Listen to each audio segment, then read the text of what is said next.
There are spirits in the invisible realm. There are spirits hovering about in the spirit realm. The Bible said when an evil spirit is cast out of a man, Matthew 12, 43 and 44, it goes about in dry places, looking for where it will dwell. If it doesn't find any, it returns.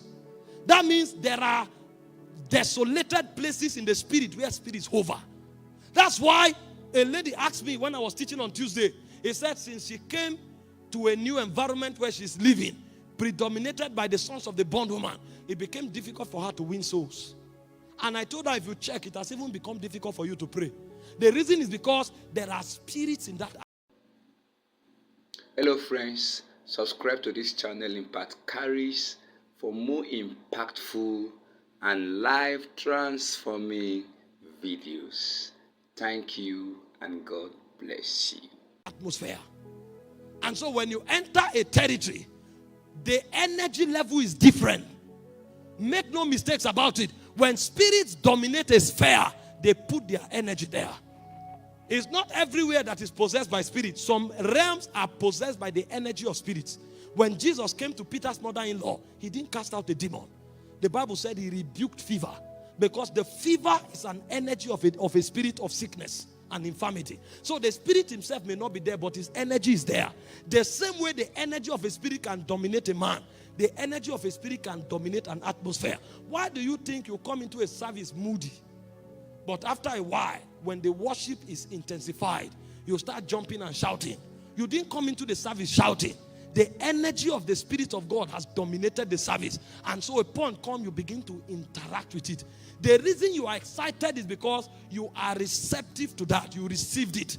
The same way you can enter a place and the energy of immorality will dominate. If you don't know how to fight and shut out those energies, they will be planted into your soul. And the first victory you have here, you will lose it. I've known people who went for NYC in 21 days, they were disflowered. Because they stepped out of one energy and entered another energy. I've known people who went into a business and in the first 1 month they became liars.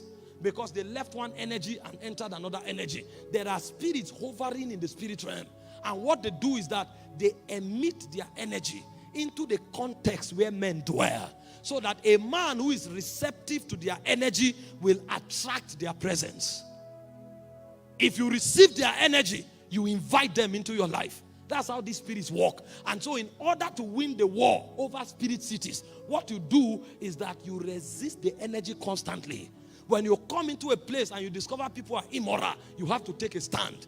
If you don't know that this is warfare, you will be there saying, God will help us. You will not be helped. You will drown. It will begin with lust. After a while, it will begin with talking with one or two persons. The next time, you are crying on your bed because you just fornicated. You didn't know how to resist that city, that energy, because you didn't know that there was a spiritual city there. I've taught before from Ephesians chapter 6 from verse 10, how that Paul said, be strong in the Lord and in the power of his might. He said, put on the whole armor of God, wherewith you'll be able to stand the wiles of the enemy. And he said, we wrestle not against flesh and blood, but against principalities and powers. Principalities come to dominate context. And when they release their energy there, anybody who receives it becomes a slave. So the second city you must dominate is the spirit cities. Most times, the physical environment we live derive their reality from the spirit city. That's why you hear names like Egypt in the Bible. At first you think it's a country. Later you discover it's a spirit city. Because what Egypt wants to do is to stop the worship of God. You hear Babylon the Great. At first you thought it's a country. A point come, you now discover it's a city in the spirit. What Babylon intends to do is to bring mixture into your life, so that God is the energy, the temperature and the reality of God is compromised with the reality of other spirits. And a point comes, your pursuit becomes greatness. And you don't care whether you are right or wrong. The guy entered into ministry at first with passion for God and for souls. After 10 years in ministry, his goal becomes a cathedral and money.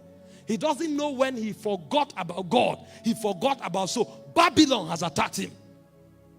A point came, he began to mix fame with spiritual authority. A point comes, he begins to mix the anointing with psychology. A point comes, he begins to mix divine direction with human strategy. And a day will come, he no longer tells whether it is God leading him or his mind leading him. A point comes when, if God doesn't speak fast, he calls technocrats. And so Babylon has entered. Babylon brings mixture. And the reason he will do that is because his focus is no longer God. It's now about greatness. That's why it's called Babylon the Great. Compromise God and we give you greatness. Compromise God, we give you influence. Compromise God, we give you honor. But it's a subtlety. If you don't know how to fight it, you are gone. A day comes, you forget about evangelism. You start doing music concert. And even the music concert is not censored by the Spirit.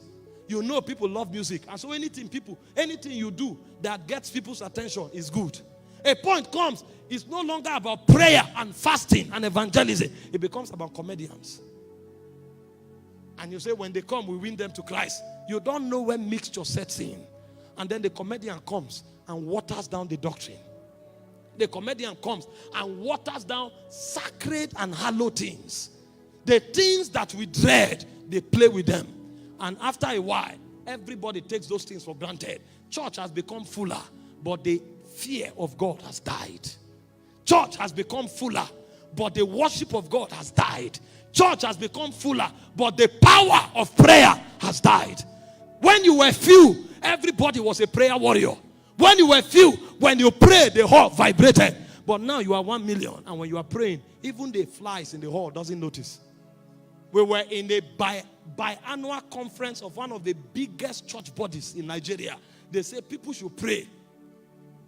Over 100,000 people were praying. You couldn't hear the prayer. If you were there, you would sleep off because the energy died. Great men show up. Mighty men show up. All the black Jews were assembled. Even the testimonies that were shared, all of them were in 1980. Because it was in 1980 that the energy of God was strong. Now, God's voice has been mingled with human strategy. Now, the pursuit of intimacy have been replaced with the pursuit of influence and cathedral. There is nothing wrong in building cathedral, but if you allow God grow you organically, it is better. When you don't censor Babylon out of what you are doing and you allow that mixture happen, you will receive the same thing God gives, but the reality will be different.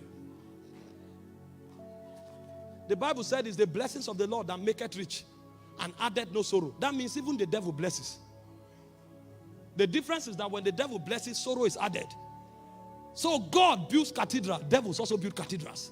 God gives fame, devil also gives fame.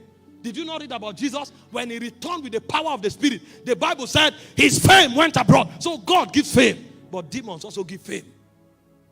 If you allow Babylon, you will receive fame, but you will not know that you have lost God.